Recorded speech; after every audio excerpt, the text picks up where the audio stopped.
नमस्ते सदा वत्सले मातृभूमि। हम लोग बात करने जा रहे हैं सुप्रीम कोर्ट के अंदर मनीष सिसोदिया का बेल का प्रकरण चल रहा है। परसों सोमवार को मंगलवार को जब बेल लगी थी तो उस समय ऑनरेबल जज साहब ने ऑनरेबल जस्टिस संजीव खन्ना के विषय में एक और बात है कि ऑनरेबल जस्टिस DY चंद्रचूड़ के बाद ऑनरेबल जस्टिस संजीव खन्ना साहब चीफ जस्टिस होने वाले हैं और उनका जो वर्किंग स्टाइल है वो भी बड़ा निष्पक्ष रहा है। अभी तक ऑनरेबल जस्टिस संजीव खन्ना के ऊपर कोई एलिगेशन नहीं लगा पाया है कि उन्होंने कुछ गलत किया है या मानसिकता के आधार पर भी कोई एलिगेशन नहीं लगा पाया। वो जस्टिस करते हैं रिकॉर्ड्स के आधार पर। तो honourable justice Sanjeev Khanna honourable justice Bhatti की अदालत में वो मामला चल रहा था और उन्होंने सवाल पूछा कि भाई ब्राइबरी हुई तो गई कहाँ, पैसा क्यों नहीं आप बता रहे हो, कितना आपने रिकवर किया। इस बात को लेकर ईडी के वकील साहब ने या ASG ने ईडी के ASG ने कहा ऑनरेबल कोर्ट के सामने कि साहब पैसा तो पंजाब के और बाकी चुनाव में खर्च हो गया। तो उन्होंने कहा चुनाव किसका था, तो चुनाव तो आम आदमी पार्टी का था। तो उन्होंने कहा आम आदमी पार्टी को आपने यहाँ एक्यूज क्यों नहीं बनाया और आम आदमी पार्टी को एक्यूज बनाना चाहिए था। इस बात को लेकर आज, चूंकि उस दिन उन्होंने कहा था कि मैं 2 सवालों का जवाब दूं कि कैबिनेट नोट प्रिविलेज में आता है और कैबिनेट नोट जो पास हुआ था वो क्या हमारी अदालत में दिखाया जा सकता है, क्योंकि पार्लियामेंट्री प्रिविलेज है और पार्लियामेंट्री प्रिविलेज ये कहती है कि सुप्रीम कोर्ट में वो जो पॉलिसी वर्क है वो नहीं लाया जा सकता, पॉलिसी जो बनाई गई है उसके ग्राउंड्स नहीं लाए जा सकते, उस पर जो डिस्क्रिपेंसी हुई है, जो गलत हुआ है वो लाया जा सकता है, लेकिन पॉलिसी यहाँ चैलेंज नहीं हो सकती। तो उन्होंने कहा कि जब ये पॉलिसी बना रहे थे जो कैबिनेट नोट है क्या वो पार्लियामेंट्री प्रिविलेज में नहीं आता। तो 2 सवालों के जवाब लेकर आइए। आज उन 2 सवालों के जवाब लेकर जब ऑनरेबल कोर्ट के सामने सरकार गई, ईडी गई, तो ये कहा गया कि साहब एक जो और 2 सवाल क्या थे, 2 सवाल ये थे कि क्यों नहीं आम आदमी पार्टी को आपने अभियुक्त बनाया जब उसमें पैसा खर्च हुआ है।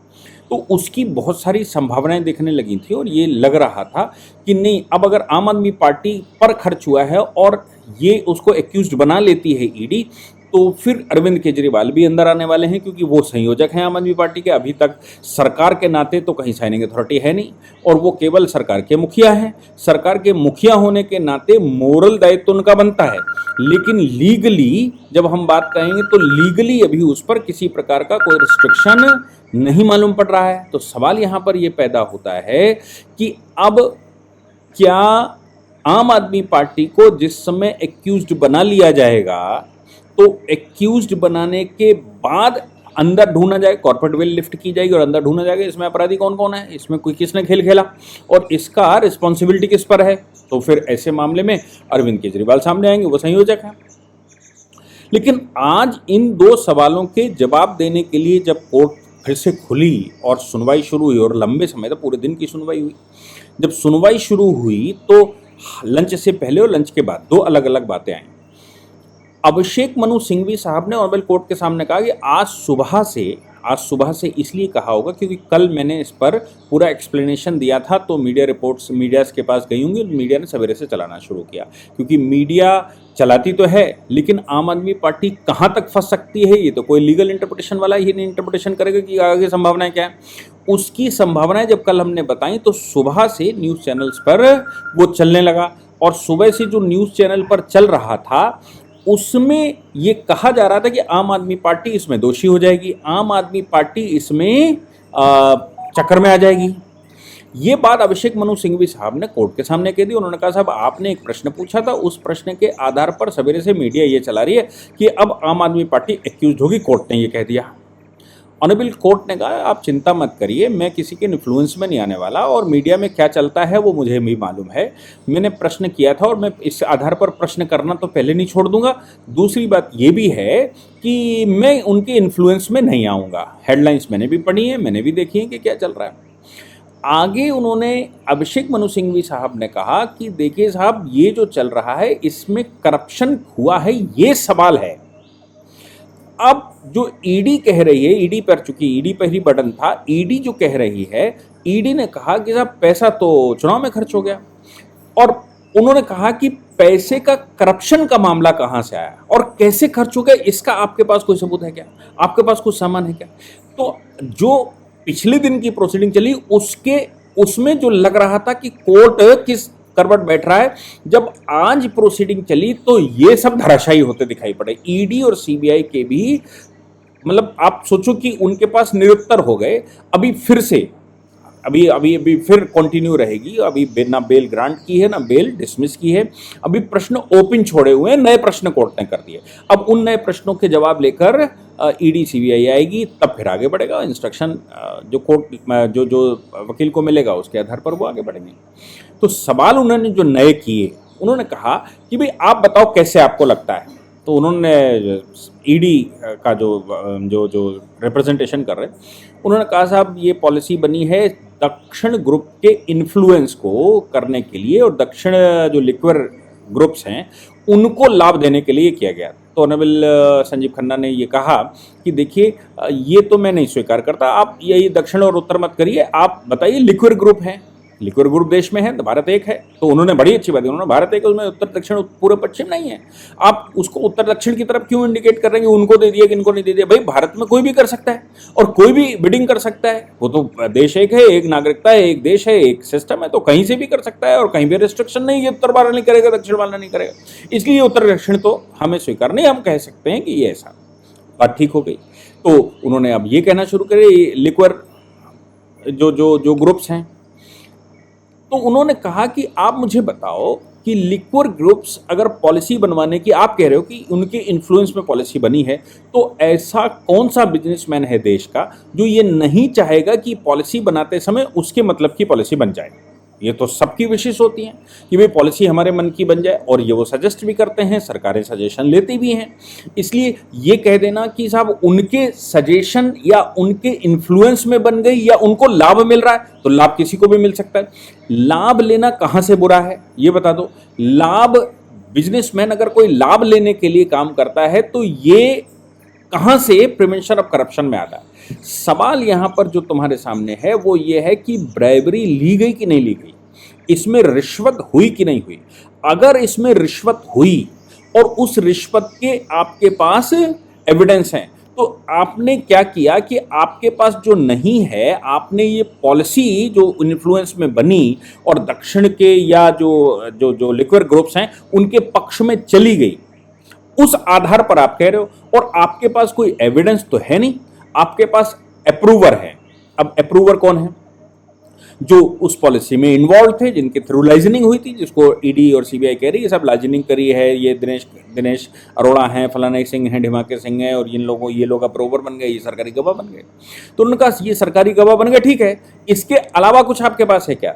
सरकारी गवाहों के अलावा, और सरकारी गवाह अगर कुछ कह रहा है तो ये हेयर से नहीं है क्या? हेयर से एविडेंसेस के मामले में एविडेंस एक्ट में ये कहा जाता है कि भाई एविडेंस जो है वो डायरेक्ट होना चाहिए, सुना हुआ नहीं होना चाहिए। डायरेक्ट का मतलब है आपने देखा, सुना या महसूस किया, लेकिन अब किसी और के कहने पर आप ये कर रहे हो तो ये तो हेयर से हो गया, ये तो सुना सुनाया हो गया। और सुनी सुनाई बातों पर हम विश्वास नहीं करते, एविडेंस नहीं होता, वो उसको कॉरपोरेट करना पड़ेगा, आपको उसको पुख्ता करना पड़ेगा कि ये जो कह रहे हैं उसके लिए मेरे पास ये चीजें हैं जिसके आधार पर हम ये कह सकते हैं कि बात सही कह रहे हैं।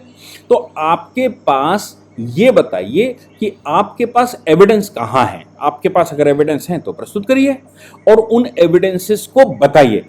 जितना आप कह रहे हो उन अप्रूवर्स को जब क्रॉस एग्जामिनेशन ट्रायल में शुरू होगा तो वो अप्रूवल 2 मिनट भी नहीं रुकेंगे। ये कोर्ट ने कहा, ये जो वेबसाइटें कह रही, कोर्ट ने कहा कि 2 मिनट भी नहीं रुकने वाले, 2 मिनट भी इनका क्रॉस एग्जामिनेशन होगा तो चला जाएगा। आप मुझे ये बताइए डायरेक्टली या इनडायरेक्टली इल्लीगल एक्टिविटी क्या थी, उसका प्रोसेस क्या था, उसमें करप्शन कैसे हुआ। मनी जब तक उसमें एग्जिस्ट नहीं करेगी तब तक कैसे कहा जाए कि इसमें करप्शन हो गया, प्रिवेंशन ऑफ करप्शन में आया है। अब उन्होंने कहा कि देखिए भाई, प्रिवेंशन ऑफ करप्शन एक्ट की बात यह है कि इसमें लैकुना तो है, कोर्ट खुद ही कह रहा है। इवेंचुअली हम मतलब फाइनली हम ये एक्नॉलेज कर रहे हैं कि इसमें लैकुना होते हैं, और इन लैकुनास में हम कैसे उसको सॉल्व करेंगे। आर्गूमेंट जब आगे बढ़ा तो कोर्ट ने फिर से उनसे पूछा, कोर्ट ने कहा अभिषेक मनु सिंघवी साहब तो अपनी कह ही रहे थे लगातार कि साहब इनके पास कुछ है नहीं। कोर्ट ने कहा कि आप पहले इंस्ट्रक्शन लेकर आइए और ब्राइवरी का जो मामला आपका बनता है वो ब्राइवरी का मामला हमको लेकर आइए। ईडी ये कह रही है, सीबीआई ये कह रही है कि साहब 5% पहले प्रॉफिट होता था जो ड्यूटी लगती थी, अब वो 12% कर दिया गया, मैक्सिमम 12%, और ये जो बीच का गैप है ये मिसचीफ है, क्रिमिनल मिसचीफ किया गया, इसको गलत तरीके से किया गया। तो कोर्ट ने ये कहा कि आप सिद्ध करिए कि 5% से 12%, चलो मान लिया हमने, आप ये सिद्ध करिए कि इसमें पैसा चला और उसका एविडेंस लाइए। अब वो कहते हैं कि मेरे पास व्हाट्सएप ग्रुप है। बाद में जो सीबीआई कोर्ट में कह रही है, वो कह रही है कि साहब सिग्नल ऐप के थ्रू ये सब चला, बाकी ऐप के थ्रू चलता है तो एविडेंस हो जाते हैं, व्हाट्सएप चैट हुआ तो एविडेंस हो जाते हैं, और मैसेज हुआ तो एविडेंस हो जाते हैं, कॉल रिकॉर्ड, ये रिकॉर्ड, वो रिकॉर्ड, SMS हो वो। तो बोले साहब सिग्नल ऐप पर चला ही है, सिग्नल ऐप की वजह से इसको थोड़ा मुश्किल हो रहा है। उन्होंने कहा साहब देखो, आपको एविडेंस तो लाने पड़ेंगे।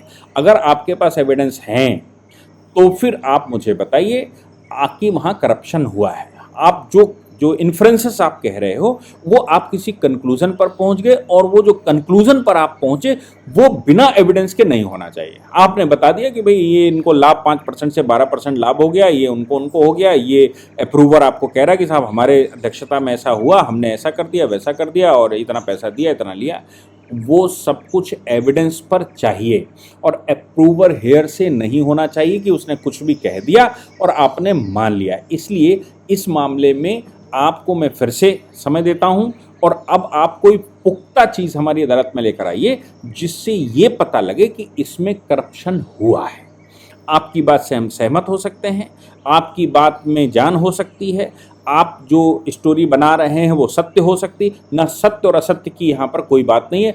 ये जो कोर्ट ऑफ लॉ चलता है ये एविडेंसेस पर चलता है, और आपको पुख्ता एविडेंस ये लाने पड़ेंगे। इसीलिए कोर्ट ने कहा था कि अगर आप ये कह रहे हो कि पैसा वहाँ खर्च हो गया है तो फिर आपको ये भी बताना होगा कि तो फिर आपको आम आदमी पार्टी को उसमें एक्यूज्ड बना लेना चाहिए था, तो वो फिर पता लगता है कि उनका पैसा कहाँ से आया। आपने आम आदमी पार्टी को एक्यूज्ड बनाया नहीं, आपके पास अप्रूवर केवल हैं। आप पॉलिसी में सवाल खड़े कर रहे हैं। पॉलिसी गलत और सही हो सकती है, पॉलिसी बनाने वालों के पास वो अचूक पॉलिसी बनाएंगे ऐसा आवश्यक नहीं है, परसेंटेज कम ज़्यादा भी हो सकता है, कोई ग्रुप लाभ लेने की मंशा भी रख सकता है, कोई लिक्वर का व्यापारी जो उसमें इन्वॉल्व है वो लाभ लेने के लिए इन्फ्लुएंस भी कर सकता है। लेकिन उस जो वो इन्फ्लुएंस में सरकार को ले रहा है उसमें आपको ब्राइबरी या मनी ढूंढनी पड़ेगी।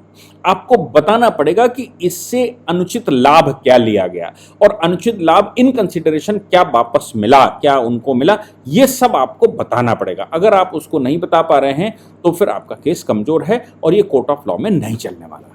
इसलिए आप इसको, हम आपको फिर से समय देते हैं, और समय लेने के बाद आप फिर से हमारी अदालत में लगाए। होता क्या है कि कोर्ट के पास चूंकि बेल गई होगी तो ये जो जितना मटेरियल ईडी ने सीबीआई ने दिया होगा उतना वकील साहब ने प्रस्तुत किया। अभी ईडी सीबीआई के पास और क्या एविडेंसेस हैं वो और देंगे, तो फिर वो उसके आधार पर जो एविडेंस होंगे वो कोर्ट को दिखाए जाएंगे, क्योंकि सारे बिल में सारे एविडेंसेस नहीं दिखाए जाते हैं, नहीं दिखाने की आवश्यकता नहीं पड़ती। लेकिन कोर्ट जब सवाल कर रहा है तो अभी वो एविडेंसेस जो बताएंगे कि चुनाव में कैसे खर्च हुआ वो भी अब सामने आने वाले हैं। आगे क्या होगा, फिर अभी सुनवाई उसकी एक और होनी है, क्या होगा उसमें हम लोग फिर से चर्चा करेंगे। जय हिंद, जय भारत, वंदे मातरम।